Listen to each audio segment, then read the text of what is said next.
Weapons. From the sharpened slabs of metal to the unsharpened chunks of metal. Weapons. Almost anything can be used as a weapon. See that rock over there? A weapon. That long stick? Weapon. Combine the two and you get a bigger weapon. And that dog with an explosive strap on its back? A living weapon. God made some men chads and some men virgins, but Samuel Colt made them all equal. But as with the case with people, some weapons are more equal than others. Some weapons can dust an entire person in a single second, but others can't even make a hole in someone. Fucking shameful. So yeah, here are some impractical weapons in history that didn't reach the future times for obvious reasons. Okay, first off, you know how strong artillery is, right? With one shell being strong enough to turn a bunch of Depression-era children into the new man of the house, no wonder it's still widely used. But what if it was bigger? Well, introducing the Schwerer Gustav, a 4-story howitzer flopped on rails. Seems like a good idea on paper. Take big gun from big ship and put it on maybe tracks. And you get a fortress busting weapon on your team. Well, yes, it was a fortress busting gun. If it actually fired, that is.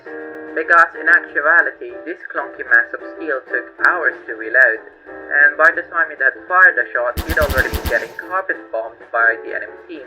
Because as it turns out, having a ship-sized cannon on rails isn't exactly a hard target to hit. So if it missed, you and a bunch of your soldier pals are gonna be feeling all stupid like, "Fire!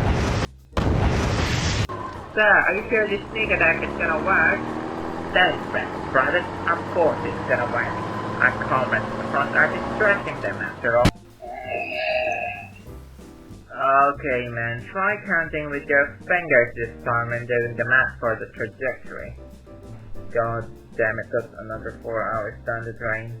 Sure hope the Ollies get a sudden case of blindness or else this. And you know the worst part about it? The cannon being cursed to only wander on rails. So you need to build long stretches of tracks to even move it in firing distance. And as we've established before, this cannon isn't your regular sized cannon, this is your American sized cannon. So just like your average Walmart denizen, this cannon also required the equivalent of a mobility scooter to move around, which meant you needed to build 2 sets of rails. So be sure to pay your workers well if you want to create your own fortress buster, or they might just take away your mobility aids and leave you stuck and helpless in the vegetable aisle. Okay, so the next weapon to be made fun of in class is the pistol sword. So just like your high school self from back then who thought it would be cool to act like your favorite oriental cartoon character in that 1 year of school and never again, the pistol sword also committed the same sin by copying the weapons that you see in those shows, thinking that it would help him with attracting soldiers' hearts for the upcoming prominent war. But alas, the only thing it attracted was the bin, because it was shit.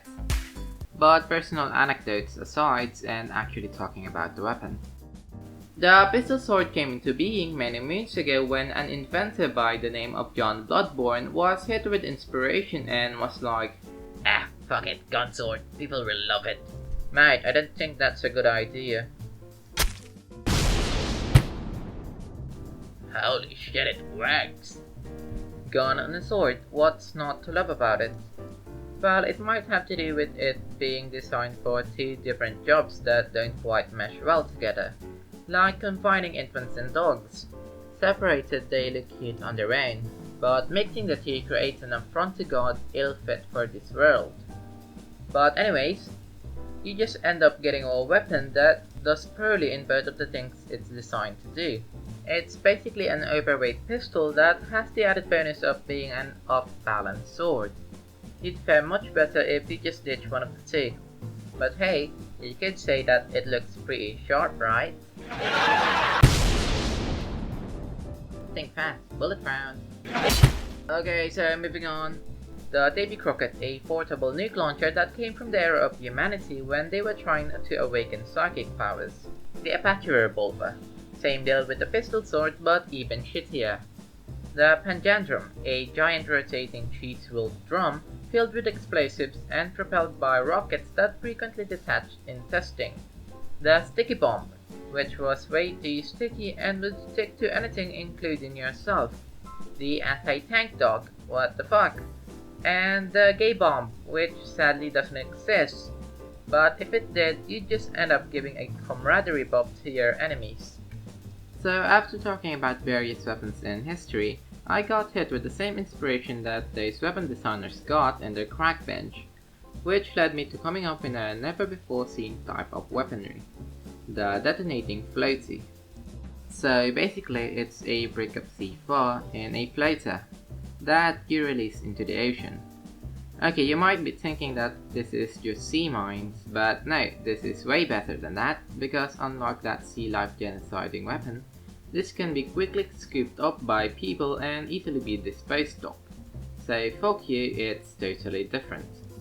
So some pros and cons about this piece of engineering genius. Pros: looks very inconspicuous when floating close to ships. You can make it more effective by adding some dummy children to it so that ships would be more inclined to get closer to it. Cons: might take out your own side due to waves. But hey, it's still a work in progress, you can still add propellers to it.